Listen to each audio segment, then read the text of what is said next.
मित्रांनो, माणूस बदलत नाही किंवा माणसाचा स्वभाव देखील नाही. फक्त परिस्थितीनुसार त्याच्या वागण्याच्या तरा बदलतात. या बदलामुळे त्याच्या आयुष्यात कुणीतरी जवळ येतं, कुणीतरी लांब जातं आणि कुणीतरी आहे त्या जागीच आपली जागा निश्चित करतं. जवळ येणाऱ्या माणसांचं पुन्हा लांब जाणं आणि लांब गेलेल्यांचं जवळ येणं, हा प्रवास असाच चालू राहतो. आणि यामध्येच आपल्या हक्काच्या माणसाकडे दुर्लक्ष होतं.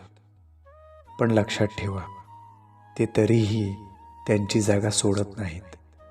त्यामुळे या माणसांच्या येण्या जाण्याच्या प्रवाहात आपल्या हक्काच्या माणसांना जपा, जे तुम्हाला तुमच्या नकळत अगदी फुलासारखं जपतात.